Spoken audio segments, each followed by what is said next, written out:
gente do que diretamente uma aula mesmo. Porque, como está vendo aí no título, hoje nós vamos falar sobre Exu. Vamos falar sobre Exu Catiço. Já fiz uma aula onde eu expliquei sobre Exu de Candomblé, ou seja, o Exu Bara, Exu com S, né? Exu. Expliquei a noção de Exu, como que funciona, já trouxe essa explicação. E hoje eu gostaria de trazer essa explicação direta mais do Exu Catiço, o que vem a ser o Exu Catiço, quem é, como que a gente trabalha, como que chegou até o Candomblé, essas entidades, e principalmente desmistificar alguma ideia que existe e essas ideias que existem em cima do Exu, da pombagira em geral também, e assim, criar mais uma conversa entre a gente, principalmente de dúvidas que vocês tenham, curiosidades, coisas que queiram saber, assim, histórias que alguém já teve ou alguma coisa assim, então acho legal ter esse entendimento. Bom, o primeiro ponto que eu acho interessante é saber que quando o Exu, o nome Exu, quando ele veio, ele só teve essa expressão e teve esse reconhecimento quando, principalmente, o povo Yorubá chegou ao Brasil, porque o nome Exu é um nome Yorubá, ou seja, significa esfera, significa que é um nome de uma língua Yorubá. Então, antes do povo Yorubá chegar ao Brasil, já existiam uma série de entidades que tinham totalmente uma raiz brasileira, ou até quando já existiam aqui o povo Yorubá, Banto, o povo Marri, que é o Savalu, Marri, que é o povo Maijeje, ou seja, outros lugares, o Nagô, que já existia, que já tinha, assim como existia também um folclore brasileiro já muito forte através dos índios, que já existia, ou seja, sempre teve um culto a espírito, um culto à ancestralidade, independente de qual é a forma e de qual é o caminho que seguiu. O nome Exu começou a ficar conhecido e começou a ser cultuado somente quando os Yorubás chegaram, porque até então não existia esta palavra dentro do idioma ou do dialeto que se falava naquela época. E aí, como que se conheceu e teve esse nome? Primeiramente, foi através de um pastor, não era nem pastor, ele era um bispo anglicano, da igreja anglicana, chamava Paul, um nome muito estranho, não me recordo agora o nome dele, sei lá, esses nomes meio doidos que ele tinha. E ele traduziu a Bíblia para o Yorubá. Ele foi o primeiro a traduzir a Bíblia para o Yorubá. E aonde ele encontrava a palavra Satã, Lúcifer, ele colocou a palavra Exu. Por quê? Porque como ele tinha um conhecimento muito grande da linguagem do povo Yorubá, do Benin, da Nigéria, ele sabia que Exu era a divindade mais próxima da sexualidade e dos desejos materiais. Então, quando as pessoas queriam fortunas, queriam dinheiro, queriam uma série de coisas, pediam a Exu. As pessoas que queriam relacionamento, queriam amor, queriam uma série de coisas também voltada à parte sexual, também pediam a Exu. Então, na cabeça dele, por ser um bispo anglicano, ele entendeu que aquela divindade Yorubá do panteão africano era o mais próximo possível do que poderia a Igreja Católica Cristã conhecer como Lúcifer e como Satanás. Então, aonde tinha na Bíblia, nessa tradução, ele colocou Exu. Então, a partir daí, o Exu começou a ser visto como demônio, como um mal, como uma personificação da maldade, do erro. E é justamente o contrário. O Exu é o correto, é o justo, é o de caráter extremamente libato, ou seja, é a divindade mais próxima, justamente por entender toda essa questão de moral, porque se você for entender até a questão da moral e da ética é diferente. Eu sempre falo, Exu não tem moral, Exu tem ética, porque ética é uma coisa que você faz independente de se está vendo, se não está vendo, se é a moral do lugar ou não, porque a moral ela é completamente mudada. A moral dentro do Brasil é uma, a moral na Arábia Saudita é outra, onde existem outros conceitos, ou seja, então a moral aqui, os costumes, que a moral está mais próximo do costume do que a ética não. A ética é justamente um conceito que você tem do que é o certo, do que é o errado, independente das condições, do momento, da situação, de tudo. Você sabe o que é certo, sabe o que é errado, ponto final. E o Exu é extremamente ético. E ao mesmo tempo ele também tem um senso estético. Porque o Exu ele é bonito, o Exu ele é belo, a Pombagira ele é bonita, ele é bela, ou seja, também tem essas duas noções. Então, eu gosto de falar que o Exu e a Pombagira eles são completos justamente nesse sentido, porque eles têm tanto o conceito ético, de saber o que é justo, o que é correto, o que é o ideal, como o conceito estético, da beleza, porque animais não tem. Você tem uma planta ali, uma rosa, o cachorro passa, ele pisa em cima da rosa e não vai parar, sentir o cheiro, o perfume, não vai apreciar, ele vai pisar, vai mijar em cima da rosa e acabou. Ou seja, ele não tem a mínima, um mínimo senso estético diante de alguma beleza, de alguma coisa. E o Exu ele tem totalmente esse lado de apreciar o que é belo, apreciar boas coisas, boas conversas, boas bebidas, ou seja, boas comidas, boas pessoas. Então ele tem essa noção, que é diferente. E aí, por conta disso, Exu começou a ser visto como algo, como um ser maléfico, como um ser ruim, como um ser de extrema maldade, que está à esquerda, por fazer parte dos seres Ilumalés à esquerda, então já associou que está à esquerda, do lado esquerdo, então, ou seja, começou a criar uma retórica, uma narrativa muito grande em cima disso, de que Exu ele é totalmente voltado à maldade, que ele faz apenas os nossos desejos mais egoístas, os nossos desejos mais mundanos, ou seja, mais materiais, é ele que vai solucionar, é ele que vai trazer pra gente, e a gente começou a ter essa ideia, coisa que eu nunca vi dessa forma. Tanto que tem pessoas que às vezes chegam, e queria fazer isso para prejudicar fulano, isso e tal, e eu começo a entender, como que você vai chegar diante de uma divindade, que nesse caso, Exu que não é catiço, Exu Bara, Exu, né, com S, que é um ser divino, como que eu vou chegar diante de um ser divino dessa forma e vou pedir algo tão mesquinho, tão egoísta para uma pessoa ou para isso? Eu não tenho nem cara para fazer uma coisa dessa e jamais eu trataria o meu divino dessa forma, o meu sagrado dessa forma. E aí quando foi chegando essa ideia, e principalmente esse povo Yorubá chegou a partir também da Revolução dos Malês que teve, foi acho que mais ou menos em 1845, mais ou menos nessa época que teve ali na Bahia, assim tal, começou a criar essa ideia muito grande e já existiam antigos ancestrais que já trabalhavam nos famosos catimbós, nos calunduns que já existiam, que eram, principalmente nos catimbós, eram os tatas, os famosos tatas, daí que muitas vezes vem o nome Tata Caveira, que se criou Tata Maria Mulambo, Tata Mulambo e tal. Os tatas, dentro do catimbó de Jurema até, ou outros catimbós, dependendo da denominação da região, eles eram entidades ancestrais que trabalhavam para tudo. Faziam trabalhos de amor, faziam trabalhos de saúde, faziam trabalhos de prosperidade, faziam todos os tipos de trabalho.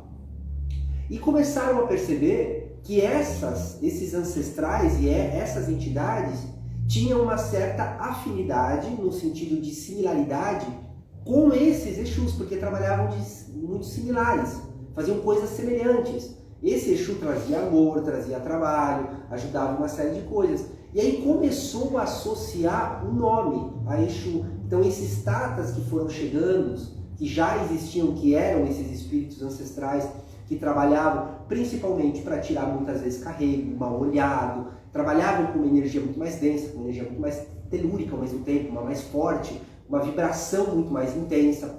Eles eram muito sem filtros, falavam as coisas assim à torta direita, gostou, não gostou, é problema seu. Então, sabe, eles eram muito mais, não eram polidos, igual Exu, muitas vezes quando chegava dentro e tinha todas as histórias, os itãs que você pega de Exu Bará, sempre são extremamente sem filtros, são a expressão de uma natureza da comunicação, porque o Exu é a comunicação direta.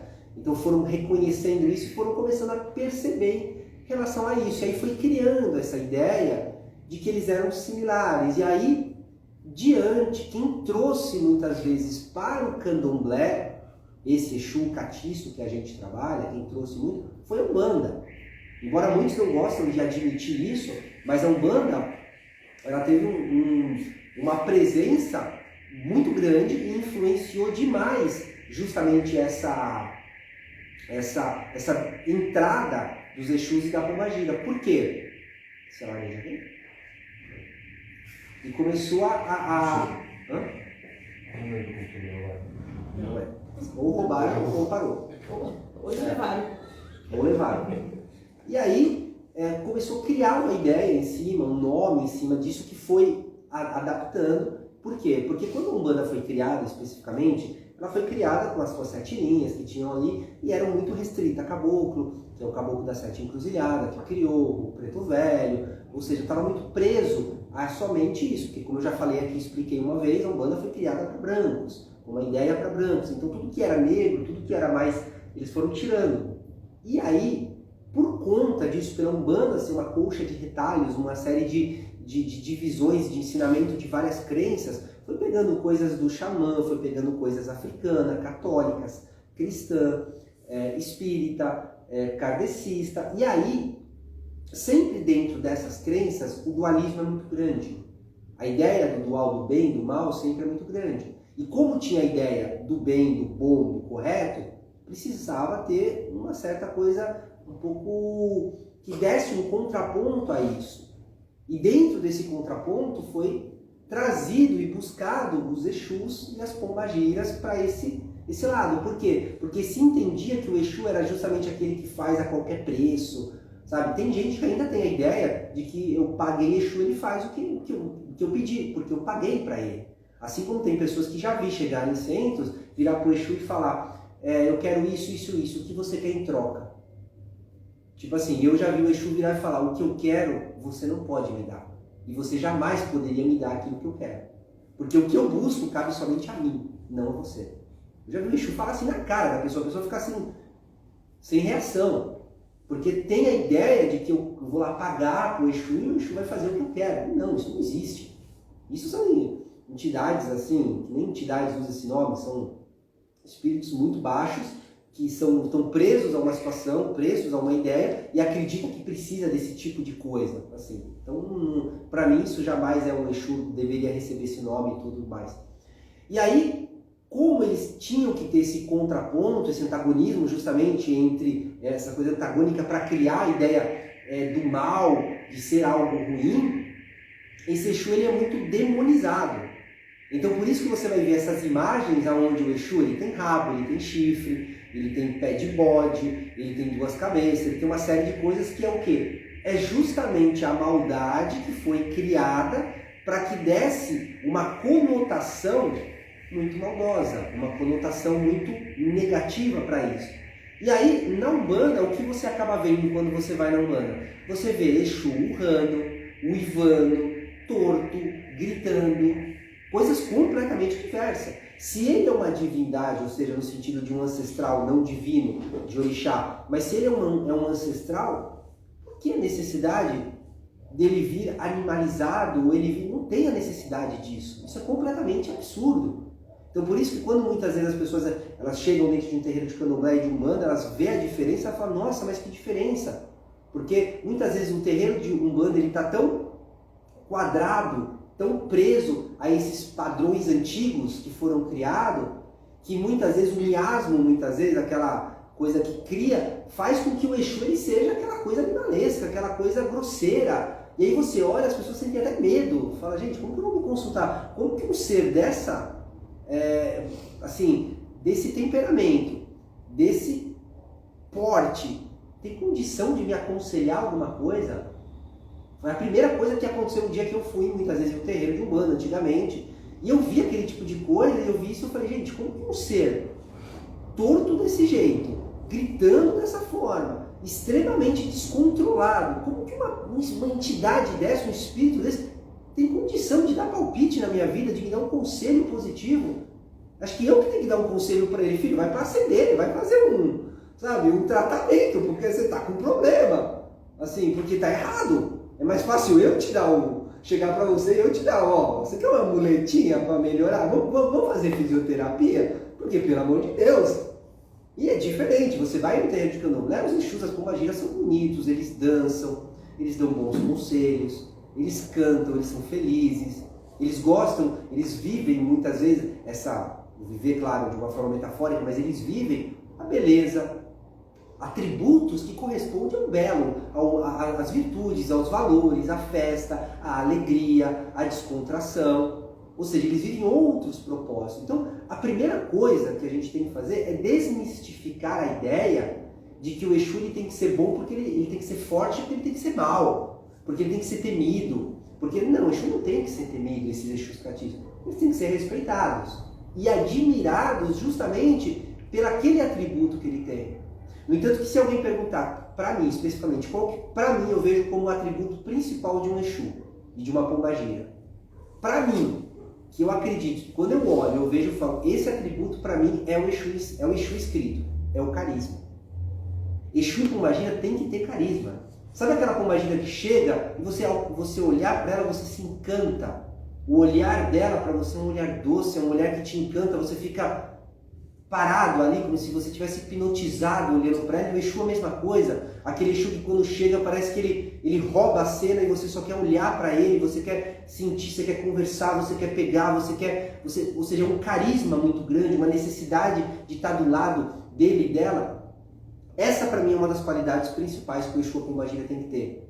Um carisma de você olhar e você sentir atraído, sabe? Porque é uma atração sem explicação que você não consegue entender, mas parece que te cativa como um imã, que te puxa, sabe? Que está ali te puxando para aquilo, para que você olhe, para que você não perca nada, para que você admire, reconheça e veja aquilo. Então, o Exu pombagira, o primeiro atributo no meu ponto de vista é isso. Diferente daquele Exu da Umbanda que você vai e você tem medo de passar. Porque um quer gritar mais que o outro, quer fazer... É diferente quando ele chega a dar um brado dele, sabe? É diferente, que ele está chegando ali, está mostrando quem ele é diferente do que aqueles que ficam rosnando e ficam, sabe, todos tortos. Gente, é tirar essa ideia, sabe? É tirar, isso não existe. Isso, no meu ponto de vista, isso é um cacuete do médium. Porque viu isso, aprendeu isso e o subconsciente dele faz isso acontecer. Ele não faz de forma consciente, ele faz inconsciente. Mas é o próprio subconsciente dele, por acreditar naquilo, está dentro do inconsciente dele, ele projeta aquilo a partir dali. Porque isso a gente vê, muitas vezes, entidades em determinadas casas agem de formas diferentes. Por quê? Porque elas respeitam também aquele ambiente. Elas respeitam aquele ambiente que faz parte daquela egrégora, daquele padrão que já existe. Então, aquela entidade vem ali, ela vai respeitar aquele padrão e ela vai agir de acordo com aquela casa, com aquelas normas, de acordo com aquilo. Claro, de vez em quando aparece um ser de luz que é a estrelinha diferente, que muda, que é diferente, que vai agir de outra forma, que vai fazer coisas diferentes. E aí acaba, claro, levando muitas vezes a um desentendimento dos outros, que muitas vezes a primeira coisa que faz não está incorporado. Como já vi em terreiros de Umbanda, uma preta velha chegar e de pé, por não ser velha, e todo mundo fala, não, ela não está incorporada. Por quê? Porque preta velha é velhinha, é abaixada. Como assim? Só porque ela não segue o que todo mundo segue, ela é diferente, então ela não está incorporada? Ou seja, isso é um preconceito. E além disso ser um preconceito, é uma ideia completamente retrógrada, para quem se diz, muitas vezes diz que está numa religião que busca o crescimento, que busca evolução, que busca ser progressista e trazer uma série de coisas novas, que essas pessoas são as primeiras a falar, não, eu acredito na nova era, eu gosto da nova era. Pô, nova era com esses pensamentos antigos, com esses padrões antigos, com esses valores completamente arcaicos, que não é essa que você está esperando, que você está sendo a primeira a levantar a bandeira de nova era. Alguma coisa errada tem. Então é quebrar esses padrões. E quando você ter essa oportunidade, você dialogar, você comunicar às pessoas, falar, calma, isso está errado, isso não é assim. Antigamente a incorporação era extremamente necessária, isso que eu ia te falar até. A incorporação, porque antes era necessário, era muito importante, hoje já não tanto mais. Por quê? Porque era uma forma, primeiro, de você intensificar uma vibração, porque se eu dou um passe aqui, eu estou dando, é uma vibração. Se eu estou incorporado, é o meu mais a da entidade. Se amplifica numa intensidade muito maior. E o principal, antigamente, quando começou, era necessário isso, por quê? Justamente para chamar a atenção das pessoas. Calma, tem alguma coisa aqui estranha. Então, por isso que você via vários fenômenos da espiritualidade aparecendo. Gente pintando com a boca, pintando com os pés, fazendo pintura mediúnica, psicografias uma atrás da outra seguida, gente fazendo médiuns de efeitos físicos, fazendo uma série de coisas. Não só médiuns, mas até gurus fazendo aparecer, materializar coisas na mão. Tinha um guru indiano muito conhecido que ele materializava broches, correntes, anéis, até areia, coisas de ouro. Ele materializava na frente da pessoa e colocava. Ou seja, era uma necessidade que tinha para chamar a atenção das pessoas de que alguma coisa está acontecendo aqui. Que há uma interferência disso, ou seja, há uma interferência. Então tem uma lenda antiga, não lembro quem contou essa lenda, quem escreveu, mas eu achei muito interessante, que é o mito de Prometeu, que ele roubou o fogo dos deuses, ele entrou, ele é filho de Zeus, né? Como uma mortal, ele é um semideus, e ele invade o Olimpo e ele traz o fogo. E esse fogo ele dá o fogo para a humanidade. Aí por conta disso ele é condenado a ficar no alto de uma pedra amarrado, e todo dia vai um corvo, uma coruja, não lembro agora qual que é o animal, que vai e come o fígado dele e tal, e a cada nascer do sol ele nasce novamente, se recompõe e tem que viver esse tormento e essa maldição eterna de todo dia passar pela mesma coisa. Os gregos têm muito isso, até o mito de Sísifo, né? De empurrar uma pedra que cai eternamente, fazer. Eles têm muito isso, de você eternamente fazer a maldição ser eterna. E tem muitos que dizem que o que ele roubou dos deuses não foi o fogo, que a gente conhece o fogo, foi a sabedoria e a magia. Ou seja, a condição mediúnica, foi isso que ele roubou. Porque isso é dos deuses. Isso não é humano. Porque se eu virar para você e falar, me fala algum atributo divino. Me fala, Ju, algum atributo divino. Primeiro que vem na sua cabeça. Qualquer atributo divino? Girar bem. Agora travou. Qualquer um. Qualquer atributo divino. Você não consegue falar nenhum atributo divino? Você me pegou de surpresa, eu fico sem graça. Qualquer atributo divino. Alguma qualidade de Deus que você veja. Luz. Luz, pronto. Tudo bem, não é uma qualidade direta, mas seria apenas um conceito de iluminação que vem. Esse conceito de iluminação ele vem justamente porque a gente faz parte de um sistema solar, onde o astro maior que a gente possui é o Sol. Então por isso a ideia de alcançar luz, ter luz. Ou seja, nós estamos presos a um sistema solar, onde o astro maior é o ser mais iluminado que tem, que seria o Sol. Então por conta disso nós estamos presos a uma maldição de alcançar a luz. Por isso que nós estamos num processo de iluminação. Então isso existe até uma metáfora em paralelo por trás. Mas assim, me fala atributos divinos de Deus, André. Misericórdia. Misericórdia. Usa as duas. Vamos, gente, vamos. Perdão. Perdão. Vai. Não, Vai. Passo. De ele estar em todos os lugares, eu esqueci a palavra. Onipresença. Isso. Ler pensamentos? Não. Poxa, acho que ler Deus é pensamento. Você acha que ele é o quê? Pai. Eu acho que ele é sei um lá. X-Men? Não. Roubaram minhas duas palavras. Bom, mas Sei. resumindo, quais são os atributos mais de Deus que as pessoas colocam? Caridoso, benevolente, misericordioso, amoroso, sábio, caridoso, ou seja, gentil, compaixão. E a ira, pai? Hã? Ira. Não, não seria atributo, né? Existe, mas ele não seria um atributo. Só que, gente, percebe, todos esses atributos não são divinos, são humanos. Como que um ser humano pode saber o que é um atributo divino? Eu não tenho como saber.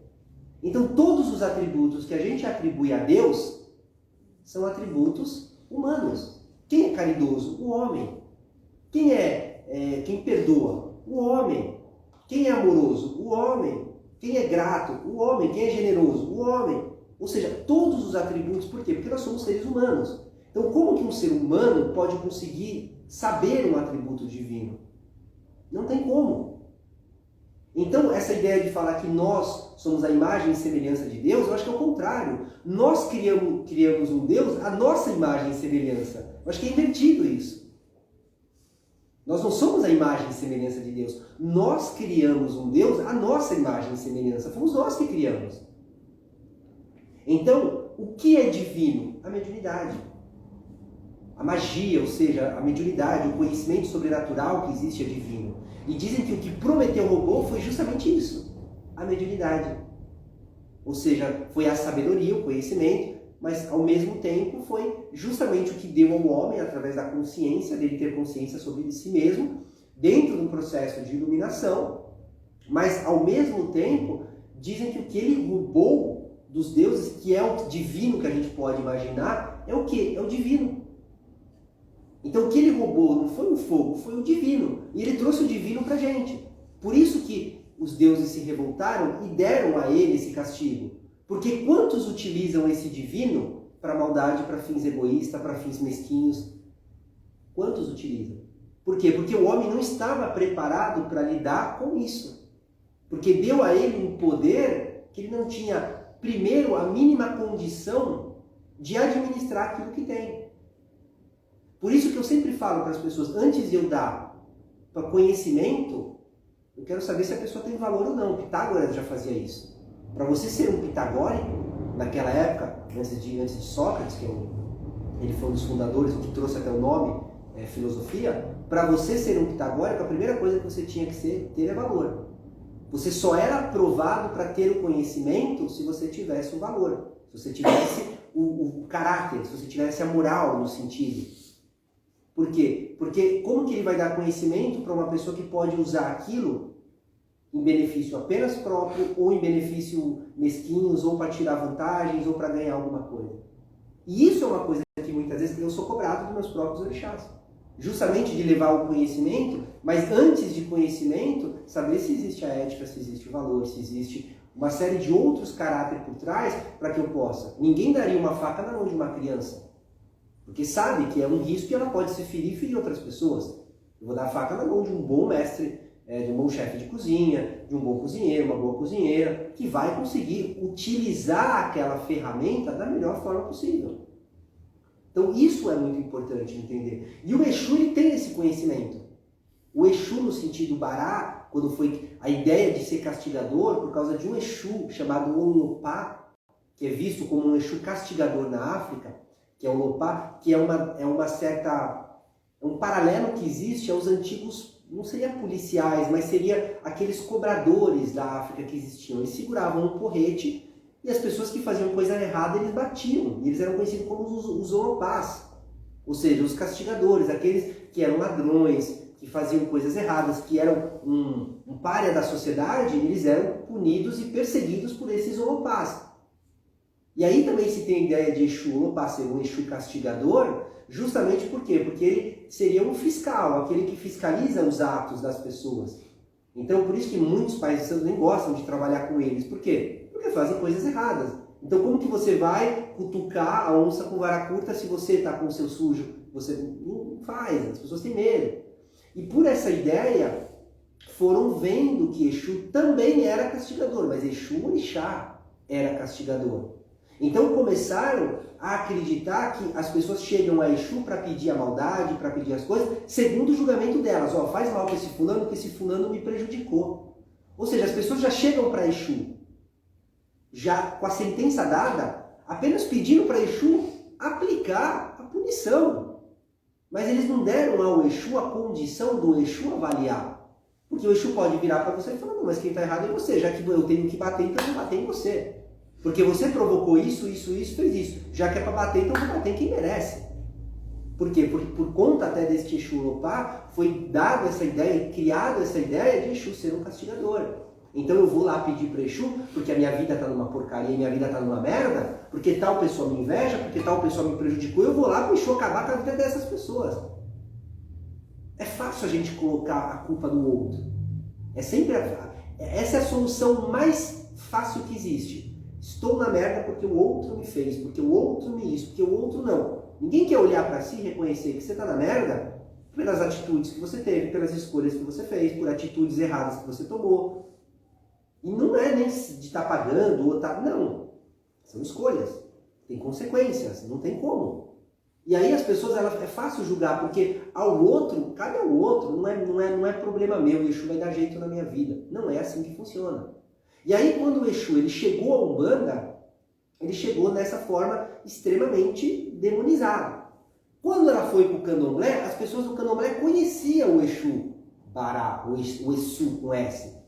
E o Exu, quando viam dançar para dar o seu rum, era a coisa mais bela e bonita do mundo. Assim como um Ogum, como um Xangô, como um Oxóssi, ou seja, como um Ogunedé, como outros oborós que vinham dançar. E aí as pessoas começaram a falar, por que eu vou colocar o Exu dessa forma, todo animal, se para mim Exu não é animal e não é mal? Para mim Exu é uma divindade tão bela quanto um Ogum, quanto um Oxalá, quanto um Xangô. E aí eles começaram a trazer o luxo de um rum, que quem já foi em algum rum de algum, de algum orixá vê o luxo que é, a beleza que é, começaram a também levar para o Exu catiço essa ideia desse rum, que é o rum de um santo. E aí começou o Exu ficar bonito, ficar de pé, com outra roupa. Já teve lugares que ele falou que o Exu que eu mais trabalho, todo mundo sabe, é o Exu do lodo. Quando eu falo para alguém de Umbanda, a primeira coisa fala, nossa, e como que você fica? Aí eu, como assim? Não, porque o Exu do lodo fica no chão, fica todo torto, fica até. Eu falei, meu Deus, o lodo o lodo é o meu lado leonino que se desenvolve ali, é o meu lado, é o meu ascendente leonino que toma forma naquele momento. Por quê? Porque ele é posudo, ele é um pavãozão, ele é daquele que gosta do glamour, das coisas. Jamais ele vai vir no chão jogado, jamais na minha vida. É, porque tinha um lodo lá que ele não bebia nem no copo, ele bebia no chão.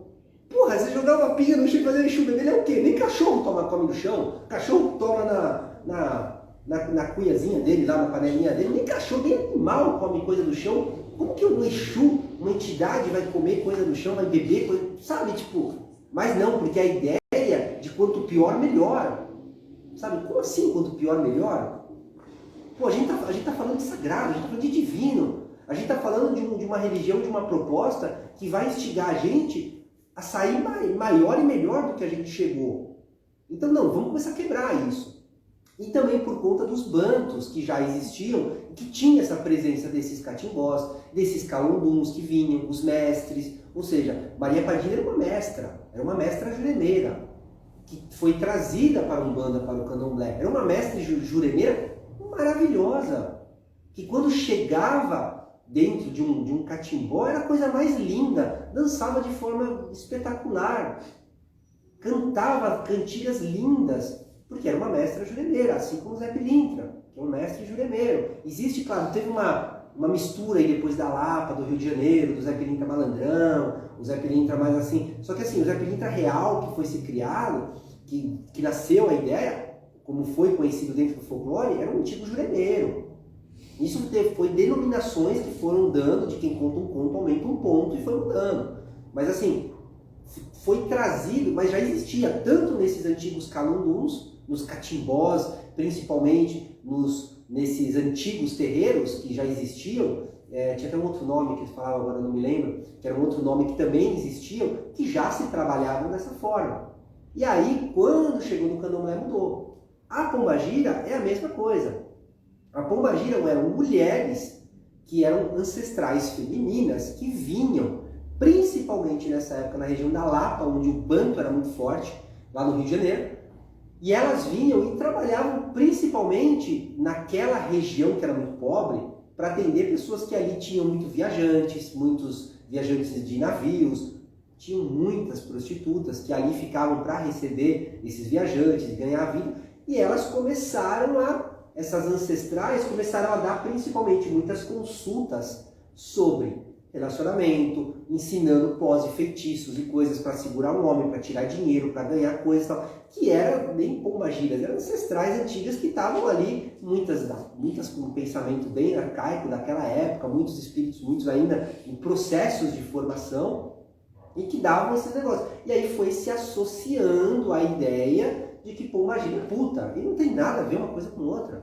De que toda pombagira é puta e é ligada só à sexualidade. Não tem nada a ver uma coisa com outra. Isso foi mais um erro que se criou em cima disso. No entanto que muitas dessas são antigas juremeiras, são antigas mestras que faziam parte. Embora também esses catiços não tenham relação com o orixá. Ah, o meu Exu é escravo de tal orixá. Não. Exu escravo de algum Exu não, Exu Odê, são outras coisas, são outros Exu. Eles trabalham, claro, dentro de um segmento, mas assim, não tem nada, não tem relação direta com o orixá. Se foi, entende por trás de uma ideia de que mas isso é muito assim, é para ter um entendimento mais de contar nos dedos, porque ainda não sabemos contar de cabeça, então é simplesmente para olhar e contar, só para isso. Mas no fundo não se tem relação. Não se tem. Quem falar aqui, provar para mim que Tranca-Rua tem alguma relação com Ogum, porque é o que todo mundo fala. Tranca-Rua é de Ogum, como assim? Meu Exu diferente é Tranca-Rua, sou de Oxalá. E aí? Ah não, tem exceção lá. Quando começa, aí não tem exceção, é porque, não, todo Exu, sei lá, caveira é de Omulu. Conheço um monte de gente que trabalha com caveira que não tem nenhum Omulu perto. E aí? Então quer dizer, não tem relação. Todo Marabô é de Xangô. Não. Sabe? Tipo, então não tem essa relação. Existe, claro, afinidades de alguns Exus e pombagiras que gostam mais de trabalhar com algumas coisas. Por exemplo, então se fosse assim, Capa Preta seria de Xangô. Porque Capa Preta é juiz, gosta de trabalhar com processos, adora fazer esse tipo de coisa. Justiça é Xangô, então necessariamente todo Capa Preta é de Xangô? Não tem nada a ver. Então, percebe como não tem uma relação? Aí vão falar aquilo. Não, é porque tem a exceção. Pô, então se tem exceção, então fica com a sua exceção para você. Porque não existe, não tem essa relação. E a pombagira foi criado esse nome justamente porque os bantos eram muito fortes, que era a famosa Pambuinzila. Pambuinzila é um inquice dos caminhos, como se fosse o Exu Anã do Candomblé de Queto, que é um Exu de caminho. Pambuinzila significa caminho, ou seja, é um inquice. Só que como no Brasil, no português, tudo que acaba com A é feminino, e com tipo Paulo é masculino, Paula é feminino. Então, tinha-se a ideia de que Pambuinzila, Pombozila, Pombogira, virou Pombagira. Só que é um inquice masculino dos caminhos, da Angola, do povo banto. Essa é a relação. E aí, a minha Lebara, muitos falam a minha Lebara. Por quê? Elebara é um Exu senhor do poder, senhor da força, principalmente do poder. E aí, como acaba com a Ara, muita gente faz. E é muito no candomblé conhecido. Quando as pessoas querem se retratar sua pombagira, a minha Lebara. Por quê? Porque é uma subdivisão do nome Elegbara, Exu dono do poder, que é Yorubá, isso é Yorubá. Ou seja, então, percebe como foi criando uma narrativa em cima que até hoje é conhecida, até hoje é cultuada, até hoje é visto. E se perdeu a ideia do que seria. Então, toda essa ideia, todo esse conhecimento que foi se criado em cima, é extremamente necessário desmistificar o que não vale a pena, o que não acrescenta, o que não vale. Por exemplo, Exu bom é aquele que vem, bebe 3, 4 garrafas de cachaça e não fica bêbado. Isso não existe. É teu corpo. É o teu corpo, não tem como. Vai ter alguma entidade que vai ter uma tolerância um pouco maior, porque vai estar trabalhando muito e vai estar consumindo aquele álcool com uma facilidade maior? Sim, mas é o teu corpo está recebendo este álcool. Não tem como. Ficou bêbado, então não estava incorporado, estava mistificando. Não. Simplesmente, não é que ele não estava incorporado, ele perdeu a noção de uma situação. Porque eu já penso por mim. Uma entidade que vai chegar e vai tomar tudo isso, ela está cagando e andando com médium. Eu não quero essa entidade do meu lado. Porque uma entidade que vai vir, vai tomar 2 garrafas de pinga. Como que vai ficar a minha saúde? Eu estou emprestando o meu corpo, modo de dizer, para uma entidade vir fazer o seu trabalho. E é esse o presente que ele deixa para mim? Uma ressaca de 2, 3 dias, dor de cabeça, diabetes, pressão. Não quero mais. Não é isso que eu quero para minha vida. Eu quero uma entidade que vai respeitar o meu corpo.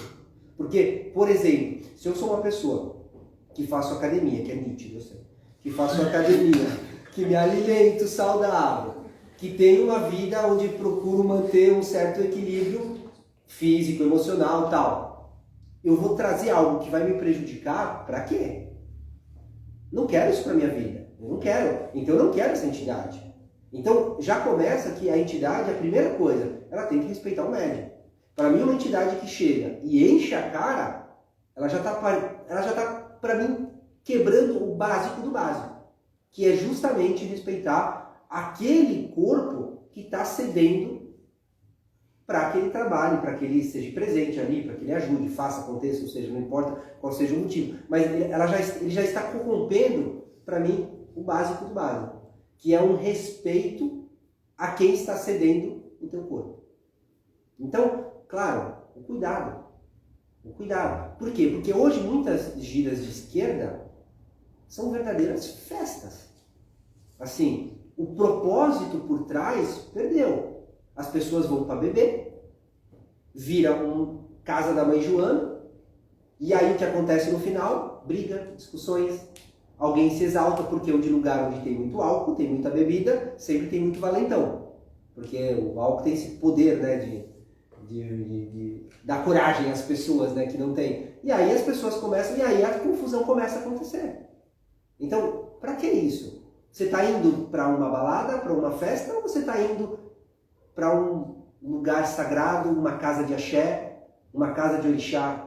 Se você está indo para uma casa de axé, uma casa de orixá, o máximo que você vai ter que sair é melhor do que você chegou. Porque esse é o propósito que te fez ir até lá. Então, o cuidado, até com a bebida da entidade, é extremamente importante, é extremamente necessária. Assim, mas a entidade, sei lá, bebeu assim, não sei o que, e passou mal, tal. Então, vamos chegar para essa entidade e vamos conversar. Meu pai, tá demais. E por que o senhor está bebendo nisso? E muitas vezes você vai ver, é o próprio médium.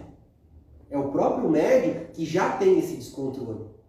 Prova disso que muitas vezes esse médium, quando ele bebe, seja ele quem for, homem, mulher, velho, novo, não tem isso, você vê que a pessoa se descontrola e acaba fazendo merda. Ou seja, é um descontrole que no inconsciente, enquanto ele está incorporado, acontece a mesma coisa. Por quê? Porque é um médium que está ali, é um ser humano, é um corpo que existe. Por mais que a consciência esteja ou em algum estado, ou beta, ou gama, ou alfa, ou beta, não importa qual é o estado de frequência que ele está, mas ainda assim é uma pessoa com descontrole. E essa pessoa em descontrole, ela estando incorporada, ela vai agir com descontrole igual. Não vai mudar. Então, por isso que o processo de desenvolvimento, até com a questão da bebida, ela é importante. Ela é necessária? Sim. Porque ela ajuda a limpar o médio, ela ajuda álcool mesmo. Justamente por ele ser, como é a palavra que fala? Quando ele some. Volátil. Ele é volátil, ou seja, então ele ajuda a volatizar mais a vibração, o carrego, a negatividade, a frequência que está. Então ele tem esse poder, então ele é muito bom. Ao mesmo tempo, o álcool ele traz um pouco de alegria, ele solta um pouco. Então quando você toma alguma coisa alcoólica, você fica mais solto, você fica mais leve. Por isso que esse padê, quando se faz padê para um Exu e se coloca o álcool e não o mel e dendê, põe um gin, põe uma pinga, você está dizendo para aquele Exu que naquele dia que você quer alegria. Você quer festa. Por quê? Porque ele tende o álcool a trazer alegria. Então, tem esse objetivo de trazer um pouco mais de alegria também. E aí você está utilizando, dar um pouco, para quê? Para que naquele momento, se a mente está um pouco mais consciente com aquele álcool, que é mínimo, não é, lógico, uma coisa demais, a ponto de trazer a bebedeira, ou de trazer... Justamente ela vai também contribuir um pouco para que esse inconsciente fique mais forte. Por isso que antigamente era muito comum, e até hoje, muitos índios usar uma série de entorpecentes justamente para fazer qualquer coisa divina. Usar a sálvia divinum, usar a própria maconha, ou seja, as drogas foram criadas por índios. Quem trouxe a droga para o povo, vamos dizer, o branco, foi o índio.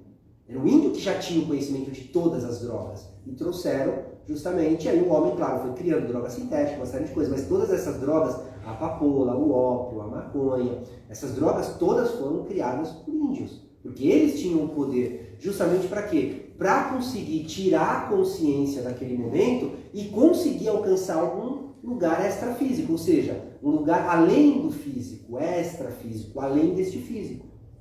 Entende? Então, o álcool é uma coisa semelhante ao que acontece, mas ainda assim restrita, ainda assim, claro, com certo cuidado. E aí o candomblé trouxe todas essas entidades. E aí o que nós criamos em cima disso? Criamos entidades que são extremamente carismáticos, alguns sem filtros, e porque muitas vezes as pessoas gostam muito de falar com o Exu e falam, nossa, eu falo com o Exu por magia, parece que o negócio resolve mais rápido. Não sei, parece que eles têm uma força de resolver. Claro, principalmente por eles lidar muito com a sexualidade, eles trabalham muito com o chakra básico, que é onde é criado o ectoplasma. Ectoplasma é uma energia de criação. Então eles têm o poder de materializar as coisas, porque o ectoplasma é uma energia que materializa as coisas. Então eles têm um poder muito grande de materializar as coisas numa facilidade, numa rapidez muito maior. Então por isso eles têm uma facilidade muito grande em resolver as coisas muito mais rápido, muito mais fácil.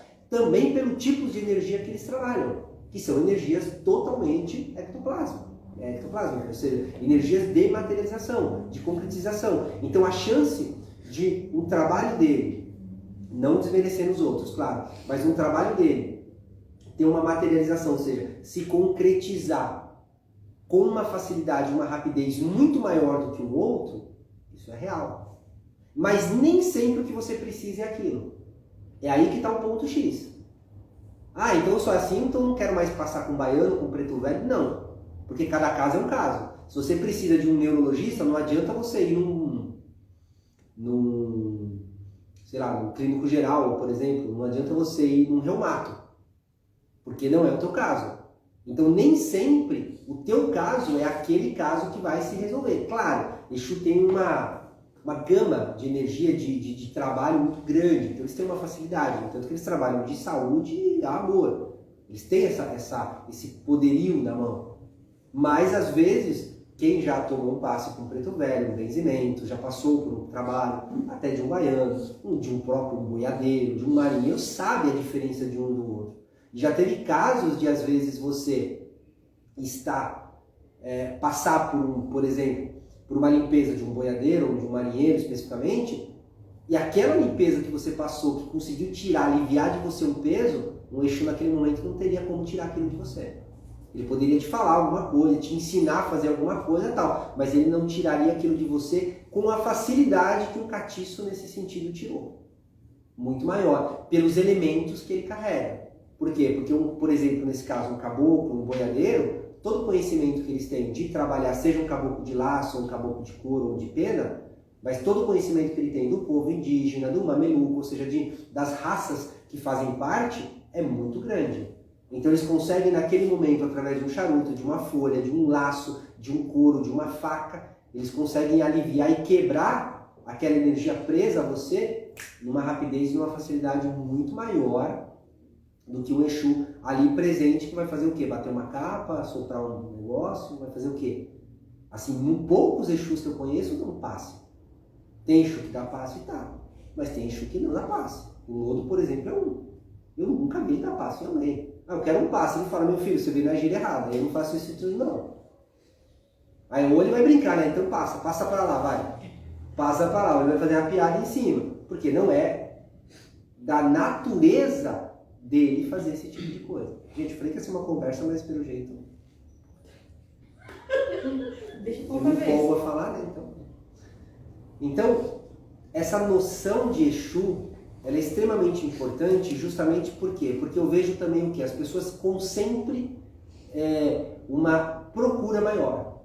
Faz gíria de preto velho, vem ninguém. Faz gíria de esquerda. Tem gente, até um ladrão na caixa d'água lá esperando para querer ser atendido e passar. As pessoas tendem já a buscar o Exu com uma facilidade, a ter esse encanto. Um pouco eu acredito por conta do carisma deles. Esse carisma de Exu é muito grande, cativa mesmo. Então eles tendem já a te cativar com uma facilidade. Eles são muito sem filtros às vezes, assim, não que eles são ogros, meio grosseiros, alguns até são, mas assim, eles são meio sem filtro. Então muitas vezes eles falam as coisas assim abertamente. E muitas pessoas gostam disso, tem pessoas que não, mas tem pessoas que gostam, não querem, sabe, que fale as coisas meio que pisando em ovos. Já fala direto para eu saber com o que eu estou lidando. Tem pessoas que sabem lidar com isso, tem pessoas que não sabem. Então, só que assim, tem casos que não adianta. Já vi casos de situações, N casos, de que a pessoa poderia passar com 200 Exu, não iria resolver. Já teria que passar com caboclo, já teria que passar com preto velho, ou teria que tirar o ebó, ou teria que fazer alguma outra coisa. E não é aquilo, não é aquela conversa, não é aquilo que o Exu faz que vai ensinar e que vai fazer. Por isso que eu acho muito importante essa gama que existe, esse leque que a gente tem, que graças a Deus existe essa possibilidade. Assim, por isso que eu acho muito pobre aquele terreiro, principalmente em São Paulo, onde a Umbanda fez muito presente, contribuiu muito para isso, o angoleiro contribuiu muito, do caboclo, tudo. No meu ponto de vista, não estou aqui para criticar nenhuma casa que siga diferente ou não, mas assim, eu acho muito pobre aquele que não tem isso.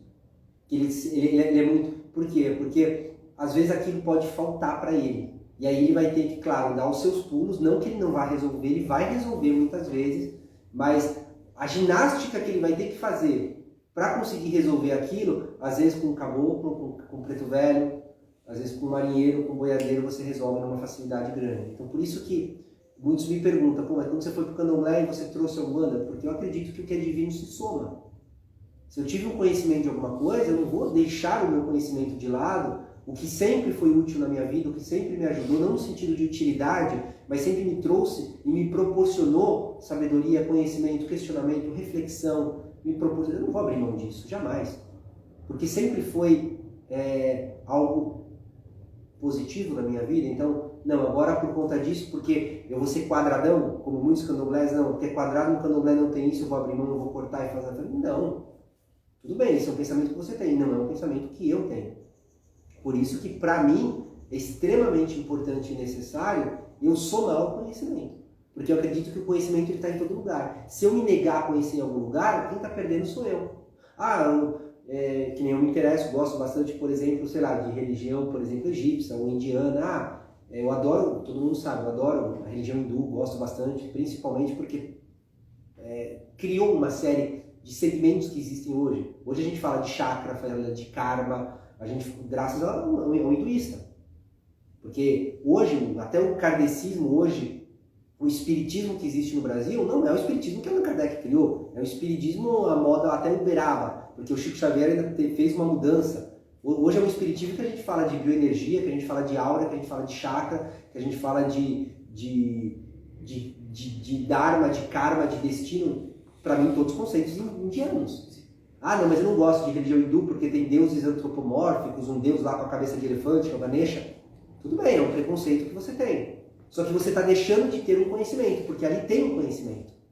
E se você está se negando por um preconceito, você já está ferindo o princípio básico do autoconhecimento, que é estar disposto a conhecer o conhecimento, a estar a par do conhecimento. Acho que o conhecimento nunca é demais. Então, no meu ponto de vista, quando você tem um preconceito sobre alguma coisa, o preconceito já diz, o preconceito, você já está tendo um conceito sem conhecer. Isso já mostra que você não tem um conhecimento. Se o que você busca é o conhecimento, então já está aí a primeira oportunidade para você quebrar isso, para você romper com isso. Então, ali tem um conhecimento a ser útil, que você pode acrescentar, você pode trazer aquilo para a sua vida. Aquilo é bom, aquilo vai contribuir, pode não ajudar naquele momento, mas em algum momento da sua vida aquilo vai ser útil. Em algum momento aquilo vai se fazer presente e você vai ver o que bom que você tem aquele conhecimento.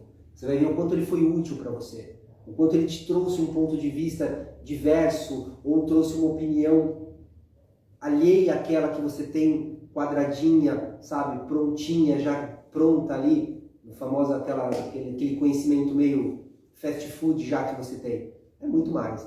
E hoje a gente vê muitas casas perdendo isso. Primeiro por quê? Primeiro porque também elas abrem mão do conhecimento que já existiu, que é a tradição, que eu acho que é extremamente importante, porque a tradição ela é extremamente necessária, justamente porque se muitos preservaram ela até hoje, algum motivo muito sério tem para isso. Só que o que eu acho besta é a tradição por tradição, sem o conhecimento por trás. Sem por trás o entendimento daquilo. Então é necessário você ter o conhecimento para que você tenha a base, tanto para ter uma opinião mais precisa, como para você ter uma opinião até mais assertiva na sua própria vida. Entende? Bom, praticamente quase 5 minutos finais, que acho que 1 hora ele acaba, né? Bom, a ideia acho que de Chucatiço mais é essa que eu queria trazer, para você ter esse entendimento, quebrar principalmente essas ideias, quebrar totalmente esses velhos padrões do Exu demonizado, animalesco, e perder totalmente essa ideia, ver o Exu como um ser bonito, a Pombagira como um ser belo, sem ideias de puta, de tudo esses nomes que a gente cria, você tem, até algumas cantigas falam isso. Aí muitos vão falar, nossa, então por que os Exus quando cantam, eles sempre cantam cantigas onde estão instigando Lúcifer, Satanás, e violino vai tocar para o Satanás, essas cantigas? Claro, porque criou-se uma brincadeira em cima disso. E aí virou uma brincadeira, tipo brincadeira de criança. Tipo aquelas brincadeiras que todo mundo conhece. Brincadeira de não sei quem roubou pão na casa do João Mibri. Essas são brincadeiras que foram criadas e eles se divertem com isso. Porque assim, foi dado um nome, uma brincadeira pra eles. Eles acharam engraçado isso. Você quer achar, beleza. E vamos brincar em cima disso. Para você ver como o carisma é grande. A gente faz piada em cima da desgraça. Porque eles são assim.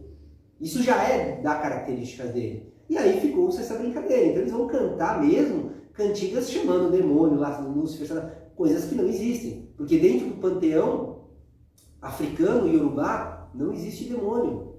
Não existe um ser mau, um ser ruim. Não existe. Não tem. Tudo foi criado com um propósito. Existe apenas as divindades positivas, boas. Ah, existe um ser mau. Tá. Existe um tal de Elenini, que é um ser que persegue o ori das pessoas, assim, assado e tal. Mas assim, pessoas de caráter ruins. Talvez o objetivo seja ensinar. Seja justamente mostrar à pessoa o erro dela. Porque quando nós somos explorados ou somos perseguidos, você pode ter certeza, ali está se iluminando uma fraqueza tua que você corrija. Quando você tem uma obsessão, por exemplo, e está sendo obsediado, por que você está sendo obsediado? Começa a perceber que aquela obsessão, muitas vezes, que está lhe prejudicando, ela justamente vai pegar no seu ponto mais fraco. Ela vai exaltar em você uma negatividade, um desvalor que você já tem. Ela não vai criar algo novo. Nunca você vai ver um Egum, um Exu que esteja te atacando, ou uma Kiuma, sei lá o nome que vocês gostam de dar, que esteja te fazendo mal, criar em você uma debilidade. Não, ele vai perceber, ela é ansiosa. Vai aguçar a tua ansiedade a um nível extremo. Não é bom? Ela mostrou para você que você tem ansiedade. E que esse talvez seja justamente a tua pedra no seu sapato. Então, essa entidade, que não é entidade, claro, ela iluminou em você a tua fraqueza. Algo que é bom para que você olhe e fale, então, peraí, se uma entidade faz isso comigo, quantas pessoas também podem estar fazendo? Se essa entidade foi lá, esse obsessor foi lá e prejudicou, por exemplo, a tua vaidade, exaltou a ponto de você se sentir ofendido com alguma coisa, quantas vezes as pessoas conquistaram coisas por você através da sua vaidade? Te elogiaram, bateram palminha para você e tiraram mil coisas, elogiaram você, sua entidade, ou qualquer coisa, e foram lá e tiraram algo de você. Quiseram algo, ou simplesmente nem acreditam naquilo, mas fez aquilo só para estar bem com você e você falar bem dele, porque talvez a vaidade do outro seja justamente que todos gostem de mim, e aí foi lá e massageou o teu ego, que era o que você precisava. Então quantas vezes você está sendo explorado justamente por isso e você não percebe, e você não reconhece, e graças a esse Kiumba aí você conseguiu perceber e descobrir que isso é o que está sendo mais à mostra, isso é o que você está mais de cara lavada. E a gente acha que as nossas debilidades não são vistas. São vistas. Não acha que o teu defeito ninguém vê. Vê. Está nitidamente na tua cara, todo mundo vendo, te explorando por ela, tirando isso de você, ganhando alguma coisa em cima de você, porque é ali que você é explorado.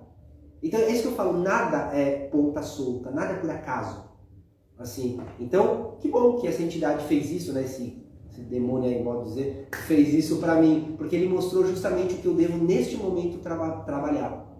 O que eu devo neste momento olhar com mais atenção e corrigir. Porque se ele viu isso, tá todo mundo vendo. E isso justamente vai ser talvez o que vai me derrubar. Talvez isso seja justamente o caminho que vai tirar coisas boas do meu futuro, do meu presente, ou que vai me afastar de boas pessoas, ou que vai virar o meu destino, que vai prejudicar os meus odus, os meus caminhos, ou que vai até me afastar do orixá. Porque muitas vezes o que te afasta do orixá é sempre a soberba. Eu nunca vi, a não ser a soberba, o orgulho e a vaidade, é o que mais afasta a pessoa do orixá dela. Ela perde a conexão com o orixá dela e o que vira um teatro, que é o que a gente muitas vezes vê por aí. Exus, pombagiras fazendo teatro, que é onde a gente mais vê. No catiço não vê tanto. Onde a gente mais vê isso é no Exu e na pombagira. Viram verdadeiros teatros. Por quê? Porque aonde tem muito ego, muita vaidade, é onde eu sempre falo, tem pouca essência, tem pouco orixá. Aonde tem muito orgulho, onde tem muito, você pode ter certeza, tem muito pouco, mas assim, pouquíssimo orixá, pouquíssimo essência, tem pouquíssima valor. E isso começa a ficar nítido. E aí o que começa a acontecer? Você começa a virar um bando de teatro, você começa a virar um ator. E é o que começa a perder completamente a sintonia com tudo. Então não deixem isso acontecer. Não permitam com que a vaidade e o orgulho ceguem vocês. Com que acabem prejudicando os seus passos, os seus caminhos. Justamente por quê? Porque isso é aquilo que sempre falo, né? Não adianta enfeitar o pavão, né? O orixá vem de pé no chão. Já tem um ditado antigo que diz, né? Ele, que é o ser mais divino que tem, ele vem com o pé no chão. Assim. Então, quer dizer, nem ele, nem nada tem. De tão simples que ele é, justamente por essa simplicidade que ele carrega. Porque o belo, o valor, o bonito, muitas vezes ele está na simplicidade. Justamente ele está nas coisas mais simples que tem. É ali que surge, é ali que aparece, é ali que se desenvolve. Certo? Bom, 9 horas. Alguma pergunta, alguma dúvida? Por isso que eu falei que não ia fazer conversa aí. Quando tem pergunta, dúvida, ninguém tem. Bom, então é isso. Até sábado, dia 14, né? Dia 14 teremos trabalhos de catiço, né? 15, sábado 15. Isso. Sábado 15, catiço, né? Tá? Então, boa noite aí para quem está assistindo e quem sabe até a próxima.